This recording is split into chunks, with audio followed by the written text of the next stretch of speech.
Hello and welcome to XpoNorth session on designing the perfect strategic partnership. This is the fourth in the story and design series, which can be accessed on the XpoNorth YouTube channel. I'm absolutely delighted to introduce Ken Pratt, who's been working in branding, creative direction and partnerships with both small and large scale companies in the creative sector. Ken has so much valuable knowledge to share with us, which he's going to do shortly. So he's going to take us through the what, the when and the how of building partnerships, and has got a really great colourful presentation as well to talk through in this session. Just to let you know that Ken has very kindly provided a PDF that you can download, which I'll put up in the question box later in the session. You can download this, which has much of what he's covering in it. Also, what I would ask is that if you could drop any questions that you have in the question and the Q&A box, we'll field those.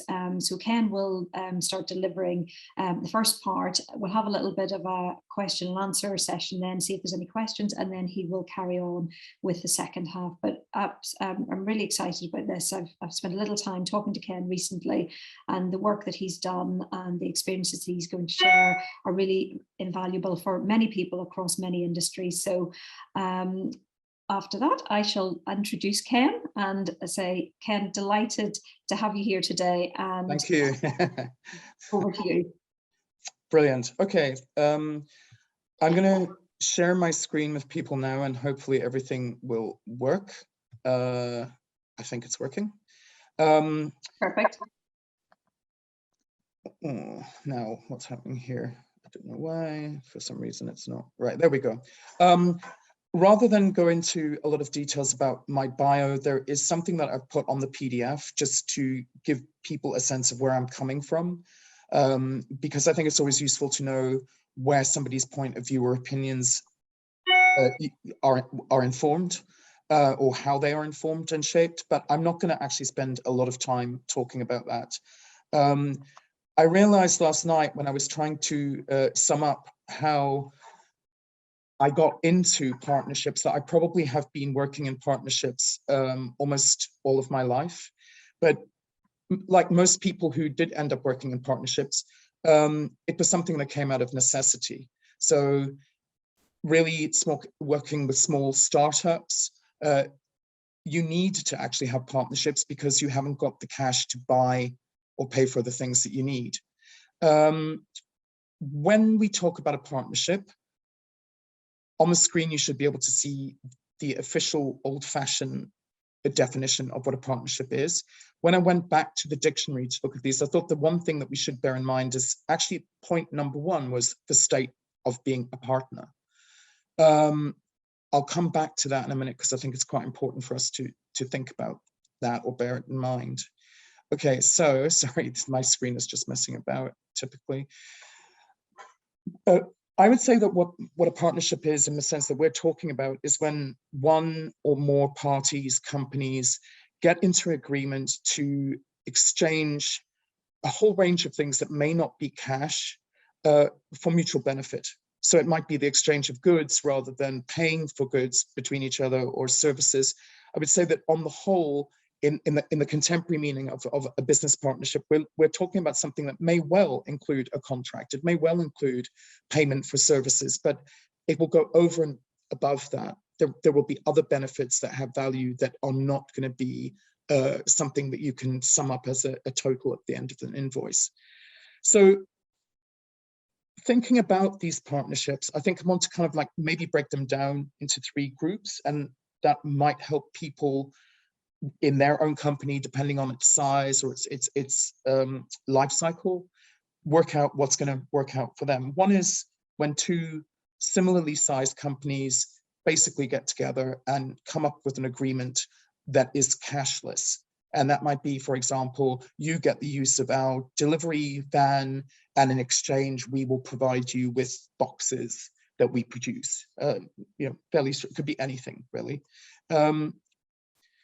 The other one is when a smaller company gets really clever, comes up with a good idea, goes and finds a larger company and proposes something that really is to the benefit of both. I mean, on the screen, that image there is, I don't know whether people are aware of the company, but a company called Elvis and Cressy. And Elvis and Cressy make luxury goods out of disused London fire brigade fire hoses. So in effect, they have negotiated a partnership where their very materials are something they don't pay for. For me, this is genius. And more recently, in more recent years, they have a similar arrangement with the Burberry Foundation via Burberry, where they get all of Burberry's leather offcuts to actually create new products. But it could be anything. It could be a small company going to a large law firm saying, can we have pro bono legal services from you in exchange for us providing you with our fabulous artisan gin for corporate entertainment, that kind of thing. Sorry, this is being a bit naughty.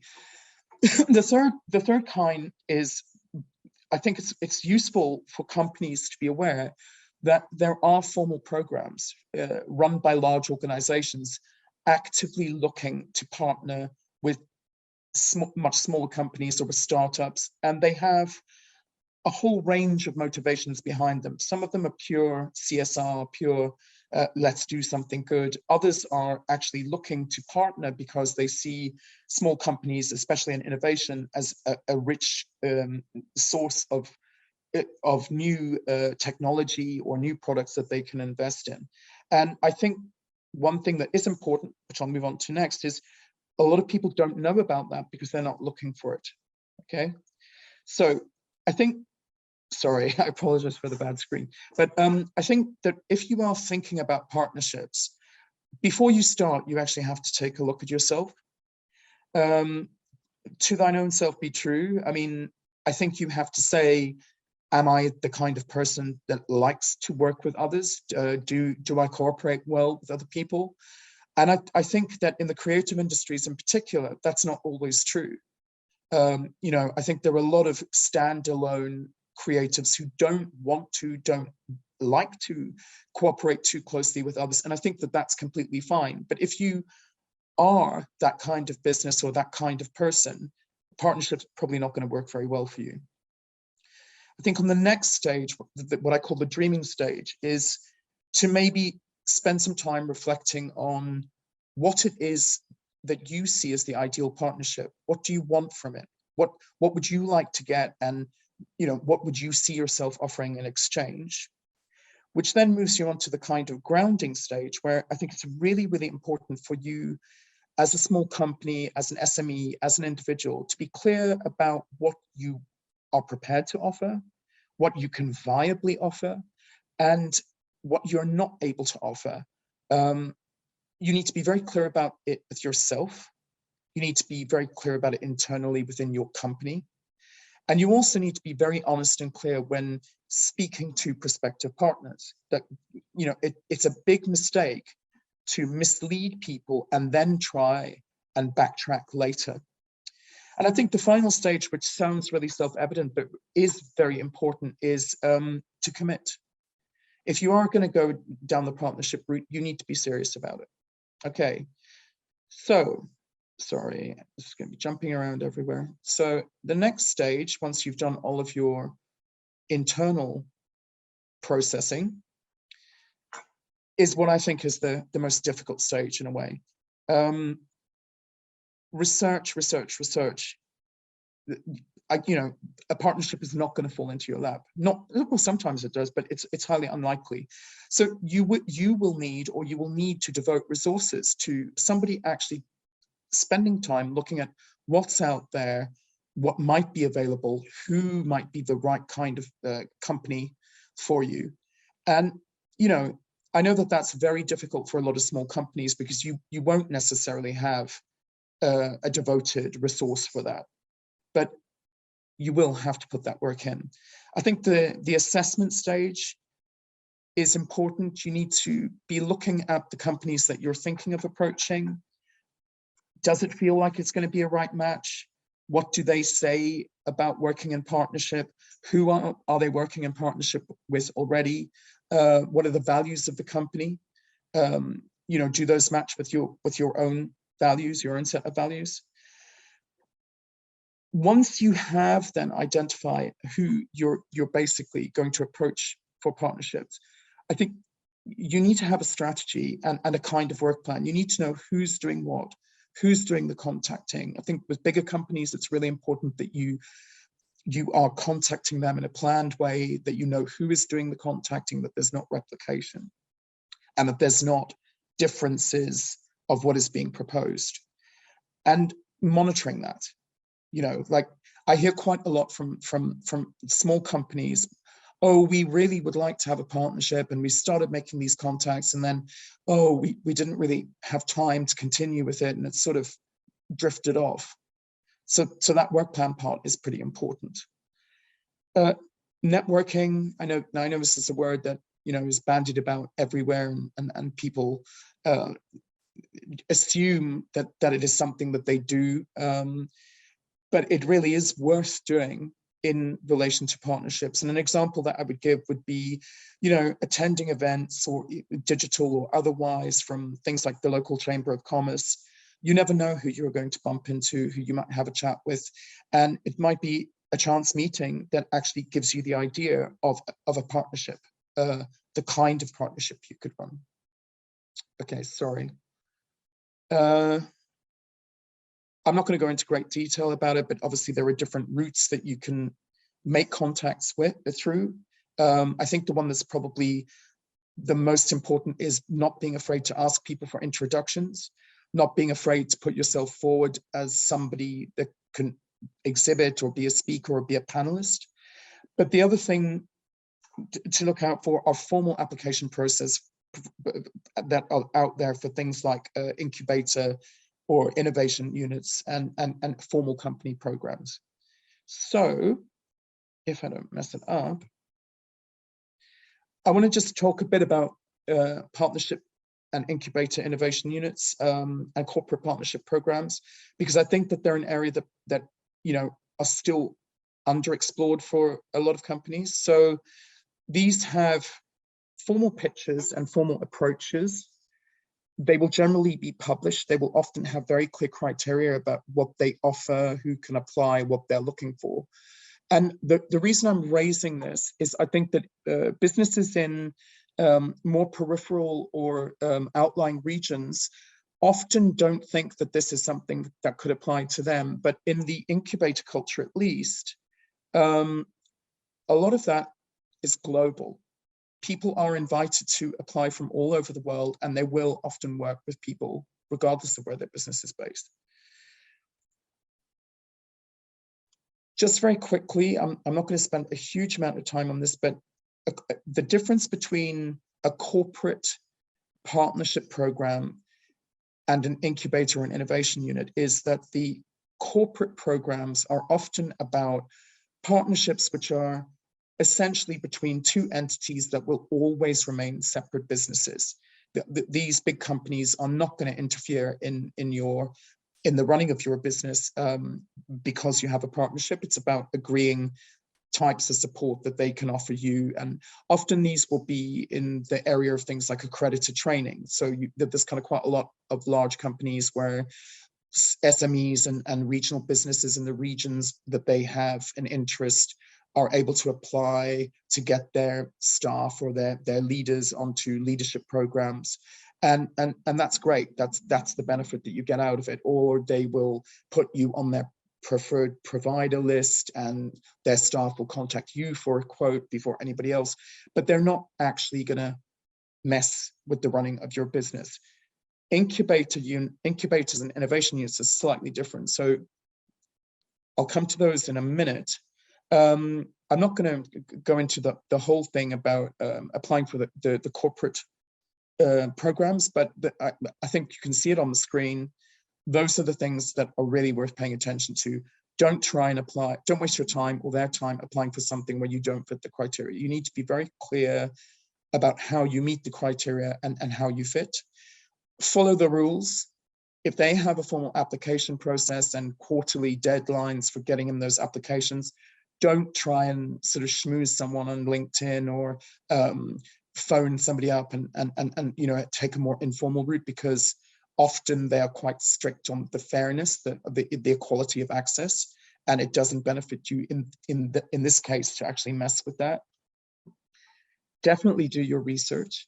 If they have spent a lot of time writing all of this content about what they do, how they support, you need to demonstrate that you've bothered to read it, that you kind of know what they do in your application and in the face-to-face part. And if you don't have the skills to write the applications, if you don't have the skills to prepare for a pitch, get some help from your local advice agency, such as XpoNorth, or speak to friends, speak to colleagues, speak to anybody, actually even find an appropriate consultant, but it will be a lot more effective than just trying to muddle through it.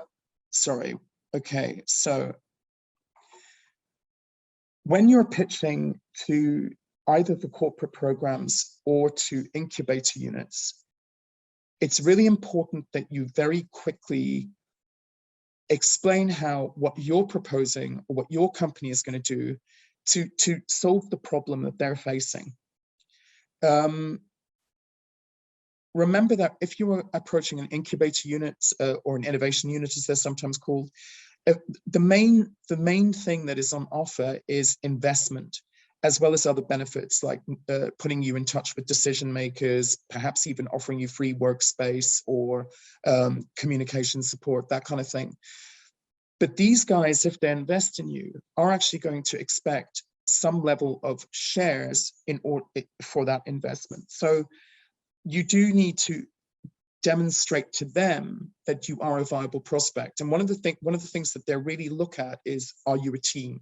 So when pitching to them, even if it's a bit of a pantomime, you need to definitely demonstrate that you are working well as a team, unless you're a solo provider. And the other thing is, it's definitely worth, with both of these kinds of programs, expecting to be, when I say messed around, I mean that they will intentionally create situations where you're caught off guard. So, for example, you might be asked if you could offer a completely different partnership from the one that you're proposing. It's a sort of test. They want to see if you're flexible, if you're open. So think very carefully about how you respond. I always say, we could consider it, even if you know that you desperately don't want to do something different. And then I just wanted to talk very quickly about an experience when I say the experience of being messed around is, I remember some years ago being invited to be part of a team to pitch for the innovation unit of a large international airline.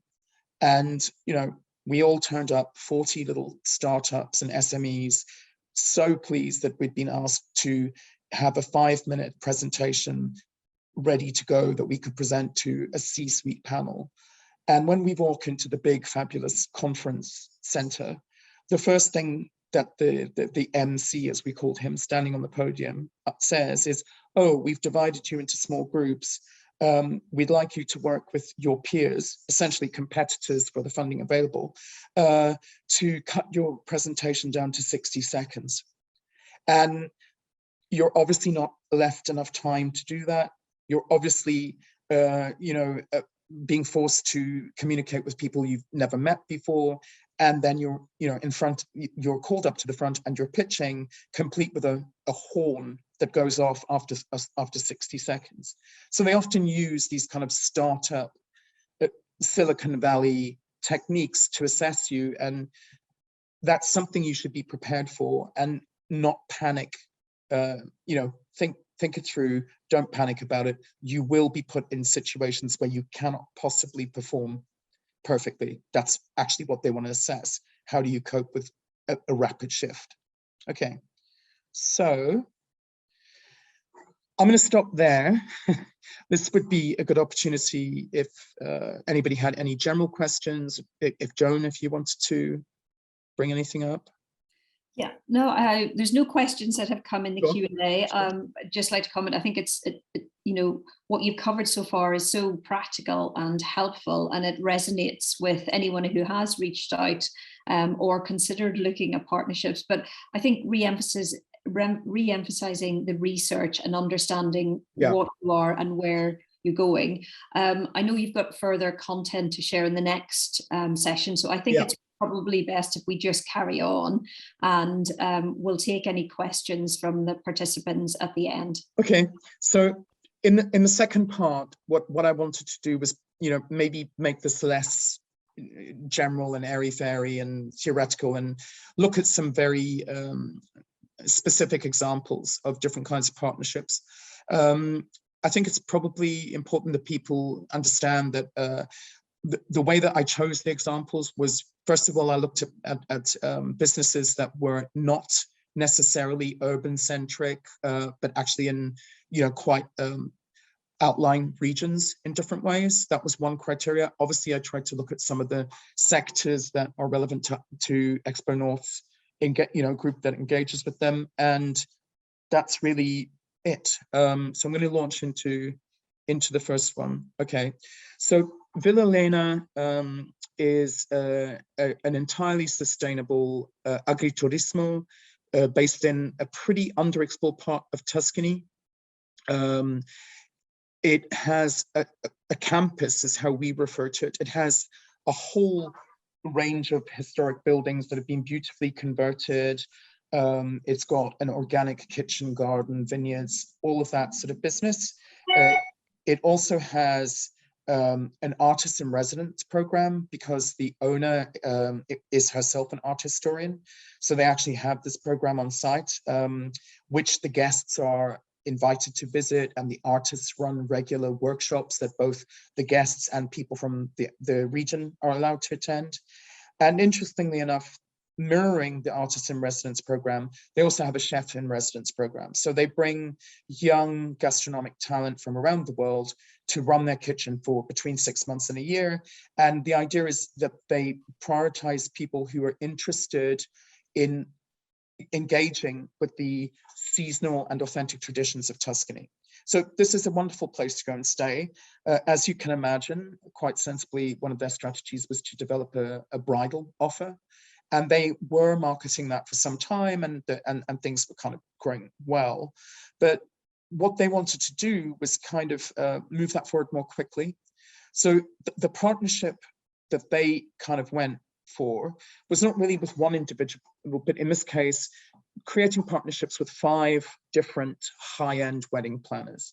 Now, with these wedding planners, they could offer exclusive things that were not offered through their main bridal booking service. So an example of that might be that a particular artist could be commissioned to do the decoration, or the chef would create a particular menu that was not available to any of the other bookings. The sommelier could bring in regional wines that they would not ordinarily stock, and these agreements kind of worked incredibly well. There was a massive increase in business of bridal bookings from key areas that they wanted, rich millennial bridal couples from LA, New York, etc. So there was an immediate business benefit. The actual average spend over a bridal booking massively increased. But the other benefits were things like buzz. The right people were talking about it being the most, the most desirable wedding location, etc., etc. And they also saw a kind of like what I've listed here as spillover bookings. Some more people who had gone to the villa as a wedding guest decided, this would be great for our family holiday next year. Okay. Sorry, my keypad's being terrible. Okay, so completely different. On an island on the other side of the world, Madderfish is a wild catch fishery. So what I mean by that is traditional fishing communities go out in their traditional boats and catch fish in a very low impact way, and then they bring them to the fishery that buys their catch. In fact, they will buy, they guarantee buying their catch, even if it's not the best quality. And in addition to that, there is Africa's only sustainable eel farm nearby that they run. So, this is more like a salmon farm, but for eels.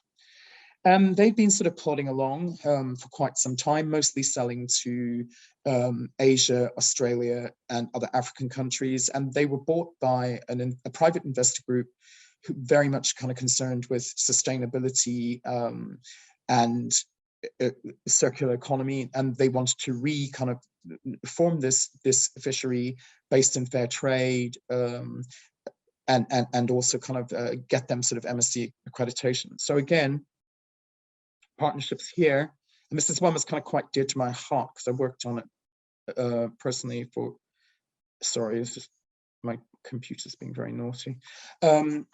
Again, it's about kind of multiple partnerships in this case. It wasn't about like making a partnership with one organization, it was with many. So the actual fishery had a loose existing interaction with a Scottish NGO called Blue Ventures, which is an ocean conservation charity, and that was then formalized into working with them to help get MSC accreditation for specifically their octopus fishery. The other agreement was with an established food and travel photographer who I'd previously worked with, so it wasn't that difficult to say to him, come on, you want a trip to Madagascar? So they got entirely new assets for their rebrand, just for the cost of travel and accommodation and expenses rather than his usual fee.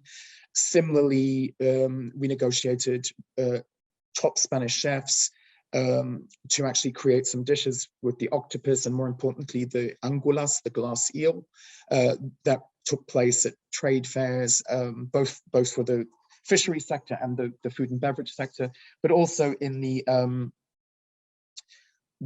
sort of events program of a large Spanish department store chain, which was very important because this is where we were trying to position it. Now, the reason that there was a focus on the Spanish market is because baby eel, glass eel, angulas are this highly desirable thing that are very traditional at certain times of the year in certain parts of Spain. But due to massive overfishing, it's almost entirely impossible to fish for them anymore in Europe.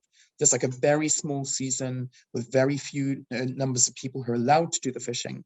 And that means that they can sell for about €1,000 a kilogram. So the African eel, by contrast, is not endangered. And this is why there's a lot of focus on, the baby eels. The other innovation that came out of this was the adult eels, when they're harvested, the fishery was previously throwing away the skins. They were just being treated as waste. So it was a good point to say, hold on a minute, what about eel leather? So that opened up a whole new route of partnerships with sort of NPD and innovation directors within fashion brands, particularly in luxury leather and shoe industry, looking at whether that eel leather could be turned into luxury leather and giving this community a new set of skills for another product. The other way in which there was a change was that because the new group of owners brought in a whole new skill set and other resources with them, they were able to offer, in an outward direction, a partnership with places like the British Chamber of Commerce. So, these old companies that had been there for 50, 60 years, they were great at what they did, but they weren't necessarily that clued up on digital technology or a range of other things. PR was one of the things that they offered. So by actually offering that in partnership to other members of the commerce, they became a more influential player. Okay. How are we doing for time, Joan?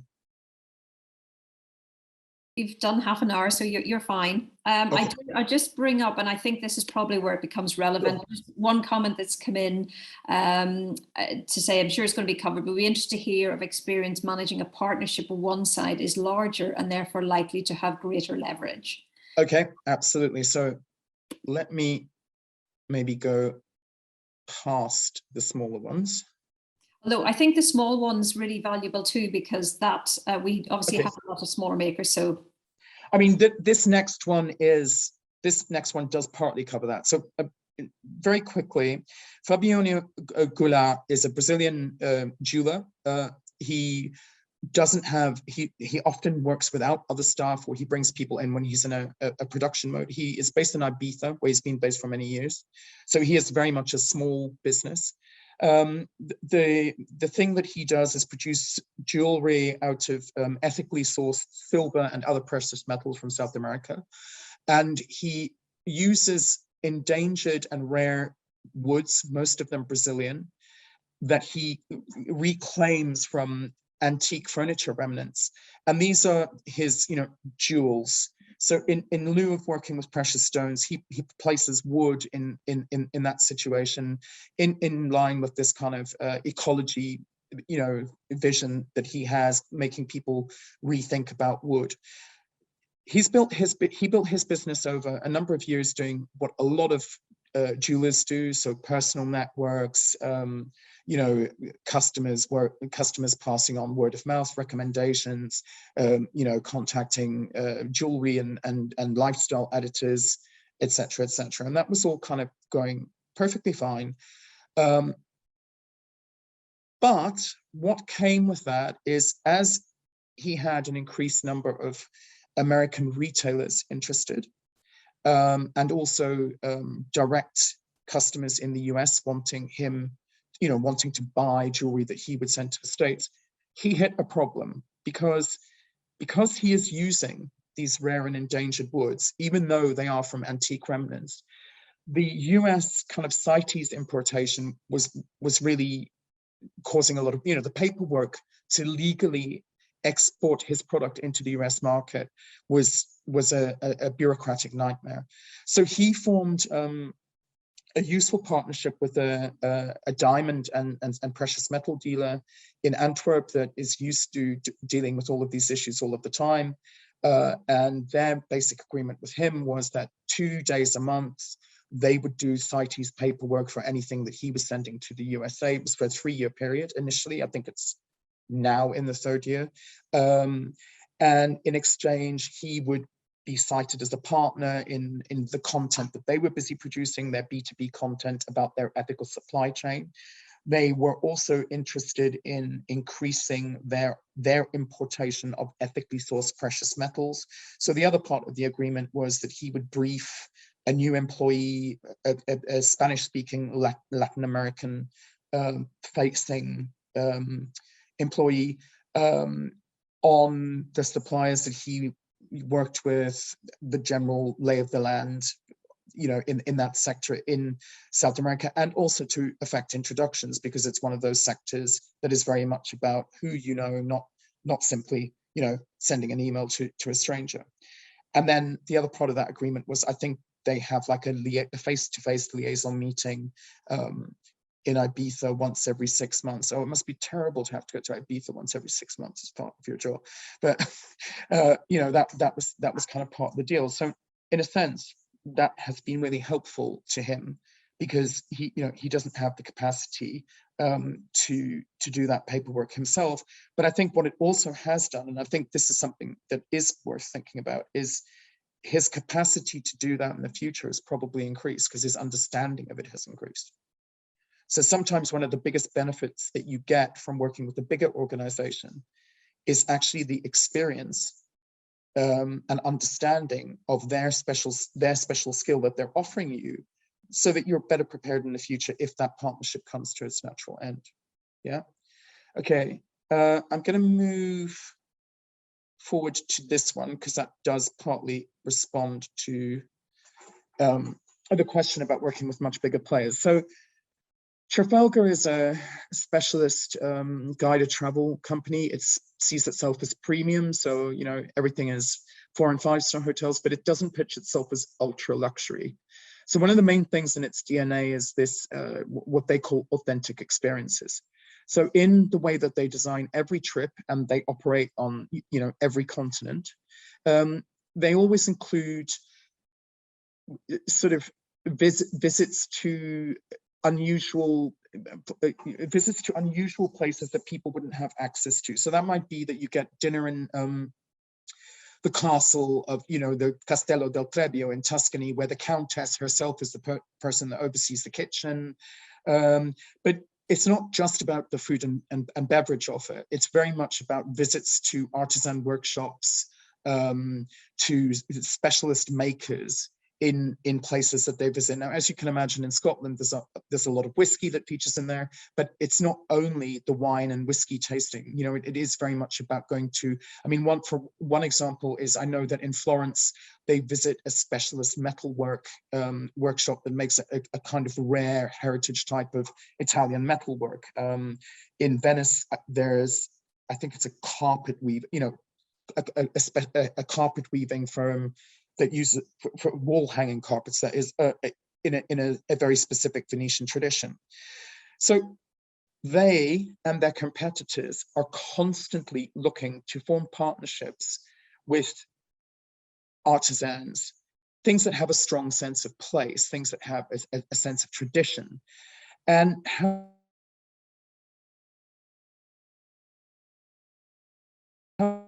those partnerships work is that when they find a problem with this awful stuff, that it is a contract. So my internet, okay, sorry. It is a contract. So they then agree with these artisans, with these authentic restaurants, with these kind of like unusual estates perched on the top of a hill that nobody else can get to pay very well for their groups of guests that come through pretty much 9 months a year. Well, we're talking pre-COVID, obviously, which means that if you are the partner, you basically have seasonal cash flow projection that is fairly stable. You can get profile, and you also have throughput in terms of sales. There was one distillery visitor center manager told me that on the days that they bring their group through, there's like 50% increase in sales, because the predominantly 50 plus affluent travelers that travel with them want these sense of place products and take them home with them. So there are a lot of benefits, but to answer the question about when people then want to kind of control that, I think that when you are in this kind of relationship, first of all, somebody may kind of be quite specific about what they want you to do, and that might not be exactly what you ordinarily do. I've seen sort of situations where the jeweler that people have come to visit really wasn't fully prepared, and suddenly there's like 50 people wandering around the workshop, and it all feels a bit chaotic. There's also the fine print. So although you can have security in seasonal cash flow projection, when you read the fine print, they can cancel quite a high number at short notice if they haven't got sufficient bookings to run those particular trips, those individual groups. So those are some of the kind of things that are, I think, difficult to manage, because on one hand, if you don't move in the direction that a big player offers, you potentially don't have that partnership renewed. And the other thing that is true for this, it's obviously true even more so for incubator programs, is that when you are in this kind of partnership, for the duration of that contracted partnership, you are kind of signing over exclusivity. Some places are strong enough to recognize that they'll take less cash for not committing to exclusivity, and that I think is something that's important for any small business to consider if it's in play with a much bigger company. I think if we're talking about the region, examples of that I can think about are textile producers. That a small specialist textile producer may be over the moon about the fact that they secure a partnership with, let's say, a particular furniture maker. But that furniture maker then also wants exclusivity. And once you're committed to that exclusivity contractually, if a much better offer comes along, you can't just break that contract. Do you think that was answering the question, or would it be more about involvement in management decisions? Because I can talk about that too. I think that I'm not sure actually who asked the question, but certainly they can put their comment in the question or the chat box.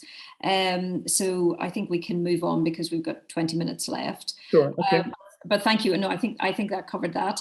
There is one other question that's come in relating to what you're. And the question is: should you pitch where a potential partnership could lead to, rather than just the immediate partnership? Sorry, could you just repeat that? Yeah, I'm not exactly clear, but the question is: should you pitch where a potential partnership could lead to, rather than just the immediate partnership? Okay, sorry, I think that's raising a really good point that I've actually skipped. So I think that when you're proposing a partnership, the things that to me that always seem to work is that propose something that is quite time limited, that you know, propose something that is a trial, and that there will be an assessment, even if you are already discussing where it might go in the future. The partnerships that I think that don't work very well are where the partnership and how the relationship is going to work are established, but there's no time scale. You know, there's no kind of start date, end date, and also there's no protection. I mean, I can remember there's one SME that I can think about. It specialized small leather goods luxury maker, and they had an open-ended partnership with a bigger fashion brand. And when the creative director at the fashion brand changed, they were just summarily told, well, we're no longer going to continue with the partnership. And I mean, you know, that was really unfortunate, but unfortunately for them, they hadn't actually established a clear contract of, you know, timescale, what notice would need to be given. So I think it's always good to be very clear about, let's do this, let's assess after 6 months or a year. If both parties are happy, then, you know, we can continue that. And here's a menu of potential further options, further developments. I think that's a very good way to work. I think that's a good point, because I think a lot of small makers may well be approached by a larger brand and see this as an absolutely fantastic opportunity to raise their profile, and obviously the benefits that come with that. And I guess it's knowing with smaller makers what to look out for in scenarios like that, particularly with a large brand. To me, you know, obviously there's an awful lot of positives, but what sort of things should they be looking out for, perhaps? Sorry, looking out for, you know, if a large brand approaches a small maker because they like what they're doing, their location, or whatever it is about their product that they would like to talk about. Sorry? Oh, I think the internet's just... Yes, internet's been naughty, definitely. So I'll just go back again on that. So if there's a small maker who is approached by a larger store, for example, or a larger brand that wants to do work with them and use their name, obviously for the smaller maker, that's got massive benefit, raising profile. What sort of things might they need to look out for in that scenario? I think for a start, what you know, that's what we spoke about this a bit earlier before we went live, but I think that's moving more towards the kind of collab situation, right? So if the larger store is going to kind of benefit from the artisan maker's identity as an artisan maker, I think one thing that they should look out for is how and where they're going to be acknowledged. For example, is the product, you know, are they going to be named in how the product is named? I mean, I think we've increasingly seen this Nike X, this kind of X thing has become the shorthand for a collab. But I think it's very reasonable for artisan makers to say that, you know, they will even accept less financial benefit in exchange for being co-branded, in it being, you know, I mean, it's not unusual, you know, the Jasper Conran at, you know, John Lewis or whatever. I think that they should argue that they deserve that status. one of the reasons I'm saying that is that if that partnership, when it ends, was not particularly nice and helpful, they've got a history of collabs that establishes and leaves them potentially as being attractive to others. So I think it's very much about being clear. Are you collaborating with me as an artisan maker, or are you just seeing me as a materials provider? Because they're two kind of quite different things. It's like, well, if you're seeing me as a materials provider, I'm going to charge you the going rate. Yeah, yeah, that's something that I would think is very much worth looking out for. The other word of advice that I would have on that is where I see some of those kind of partnerships go horribly wrong is where very keen makers are over the moon about the security of that kind of relationship, and maybe not very honest with themselves about being able to supply. Mm-hmm. And I think the one word of advice that I would have for any SME or small company getting into a partnership or a relationship with a large, national or multinational player is, whatever you do, no matter how much you want that contract, never be in a situation of failing to deliver what you've promised. Because you kind of go on this list that people gossip about in buyer circles, and it's very difficult to recover from that, no matter how valid the reasons. Really, if they say they need 20,000 of product Y in 6 months, you need to be 100% certain that you can deliver 20,000. Yeah. So. We've just got 12 minutes left or so. Sure. I know one of the slides you had prepared was around the link to provenance and the story and the benefits to the region. So, yeah, that would be great. Let me move on this. I just wanted to mention this one because for me, there's reasons that it's positive. So this is a partnership that actually was by the small brand, and it was a partnership that was not about asking for stuff, it was about giving stuff. So during the first lockdown, when there was no hand sanitizer anywhere to be had, Sarah Baker, which is a luxury independent perfume brand, decided that she wanted to do something, as a mother, and basically, cut long story short, within a 6-week period, she turned around, sourcing a WHO-approved hand sanitizer recipe, which was fragrance, because obviously she's a fragrance house, and formed partnerships with very much local charities that involve direct frontline volunteers working in services, taking at-risk people meals in their homes, and provided them with free hand sanitizer. At the same time, she put the product on sale on the website, and it just had masses of, and part of the sale, it was a percentage to Médecins Sans Frontières, but it just this altruistic action actually resulted in huge benefits, because the goodwill of people engaging with this project brought customers through, and people who were maybe coming there to buy hand sanitizer then also bought perfume gifts for their friends and family. And most importantly, it came to the attention of a really influential American retailer who had been sitting on the fence for some time as to whether he wanted to stock her brand. And this is what pushed it over the fence. So sometimes actually just thinking about your community and actually thinking about what you can give, even if you're a tiny business, can have massive sort of results, right? So, sorry, here we go.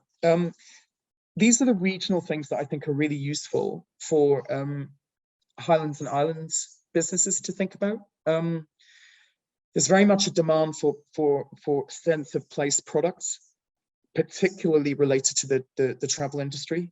So that's something that I think many makers and businesses in the region can draw upon. The natural beauty of the region, I think, never underestimate that. When we get past the pandemic and people travel again, etc., if you organize well-marketed events in the Highlands and Islands, trust me, people will come to them. They will definitely make sure, that your conference on natural fabrics in the interior design sector, they will visit it. because you're in a great location for it. Scottish education and training and expertise, I think, is highly regarded internationally. So you won't have a problem being taken seriously by the rest of the world. I think you're in a good location in terms of this kind of paradigm shift that, the urban centers are no longer seen as being where the action is and where you physically need to be to actually be producing work and being commercially successful. And there's cost advantages if you are working with large national or multinational companies, because what it would cost them to support a partnership in the Highlands and Islands is almost certainly going to be cheaper than supporting comparable players in London or Paris or Tokyo. So those are some kind of advantages. Sorry, these are some of the sectors that I think that people should look at, whether they are in them themselves or not, because I think the travel industry obviously offers room for almost every sector, whether it's a textile maker kind of hooking up with a hotel chain to produce their cushion covers, whether it's fine foods supplying their restaurant. You have a very strong energy sector in that region, particularly things that are growing rapidly like wind. And a lot of those are big international players, and they have support programs and CSR programs. So I think that's definitely somewhere people should research. We all know about the heritage of Scottish fabrics.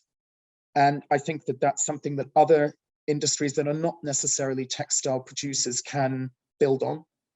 And then there's niche products and, materials. I think I briefly spoke with Ian about the fact that you can grow certain plants in Scotland that don't really grow anywhere else. And those are maybe really underexplored as commercial botanical growing for, particular kinds of botanics and products, ingredients.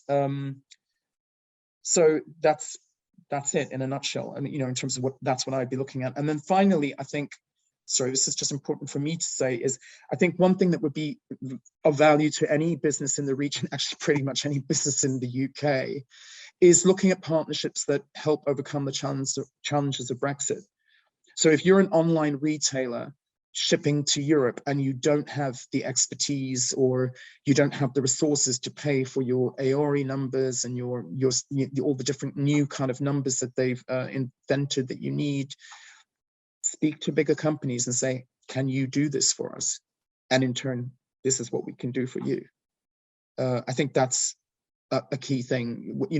A lot of it is about fulfillment, but not only. It could be that people are actually having problems importing elements that they need to import for what they're producing. Again, it's a two-way street.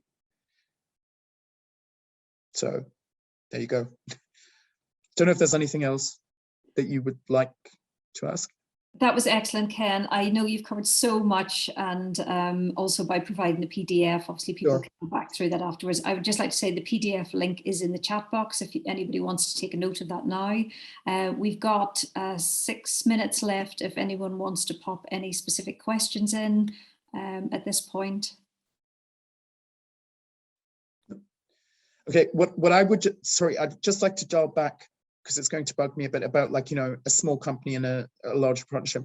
I just want to dial back to maybe kind of underscore saying again about how sort of incubators work. I think that if you are an SME and you feel that, or a startup, and you feel that, yes, I found a good incubator program for me, and you do apply to get into that, then you do need to prepare yourself for the fact that if you go through to the funded stage, they will own shares, and they see it as part of their responsibility. They will become involved in your business because they feel that they are providing the expertise for successful scaling up. And some people find that really impossible to deal with, and others manage it very well. My experience having worked for quite long periods of time in 2 different startups is always tell the incubator that they're doing a fabulous job supporting you, even if you don't believe it.